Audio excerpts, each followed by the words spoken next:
ജീൻസൊക്കെ കേരളത്തിൽ ഇൻട്രൊഡ്യൂസ് ചെയ്യുന്ന ഞാനാണ്. അത് ജാടയായിട്ടോ വലിയ വാക്ക് പറയല്ല, സത്യമാണ്. അപ്പൊ അന്ന് മുതലൊക്കെ മമ്മൂക്കയും ലാലും ഇവരൊക്കെ നമ്മുടെ കസ്റ്റമേഴ്സ് ആയിരുന്നു ഷോപ്പിൽ. അപ്പൊ cinema Cochin.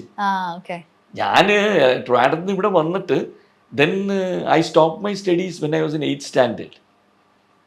I am not a very well educated person. 8ാം ക്ലാസ്സിൽ പഠിപ്പ് നിർത്തി. നിർത്തിയിട്ട് I went to Madras സിനിമയിൽ അഭിനയിക്കാൻ വേണ്ടി. അന്ന് എനിക്ക് 17 വയസ്സ് 18 വയസ്സേ ഉള്ളൂ. അവിടെ പോയി കിടന്ന് കുറേ സ്റ്റുഡിയോകളെല്ലാം കയറി ഇറങ്ങി. എറണാകുളം സ്റ്റുഡിയോ, AVM സ്റ്റുഡിയോ, ഭരണി, എല്ലായിടത്തും കയറി ഇറങ്ങുമായിരുന്നു. പക്ഷേ കാര്യമായിട്ടൊന്നും അവിടെ ആ സമയത്ത് കിട്ടാൻ സാധ്യത. I was very skinny then, വളരെ സ്ലിം ആയിരുന്നു. പക്ഷെ എന്നാലും കുറച്ച് ചെറിയ എന്താ പറയുക എക്സ്ട്രാ ബിറ്റ്സ് റോൾസ് അവിടെ ഇവിടെയൊക്കെ ബ്ലാക്ക് ആൻഡ് വൈറ്റ് സിനിമ ചെയ്തു. പിന്നെ ഒരു ബ്രേക്ക് കിട്ടിയത് PG വിശ്വംഭരൻ സാറിൻ്റെ പടം പോക്കറ്റ് അടിക്കാരി. അതിനകത്ത് നമ്മുടെ രവികുമാറിൻ്റെ ബ്രദറായിട്ട് അഭിനയിച്ചു. നമ്മുടെ അടൂർ ബാസി ചേട്ടൻ്റെ ബ്രദറുണ്ട് ചന്ദ്രാജി, അദ്ദേഹമായിരുന്നു ഫാദറായിട്ട്. അങ്ങനെ അതിലഭിനയിച്ചു. പിന്നെ അങ്ങോട്ട് കുറേ നാൾ ഒരു കൊല്ലത്തോളം അവിടെ നിന്ന് ഇങ്ങനെ ട്രൈ ചെയ്ത്, പക്ഷേ ഒന്നും കിട്ടാണ്ടായപ്പോൾ മടങ്ങി വന്നു.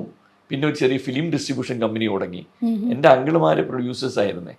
ഈ കലാലയ ഫിലിംസ്, ബോക്സ് ഓഫീസ് ഫിലിംസ് എന്നൊക്കെ പറഞ്ഞ് മിസ്റ്റർ അബ്ദുല്ല സേഠനാണ് അദ്ദേഹത്തിൻ്റെ പേരുണ്ടായിരുന്നത്.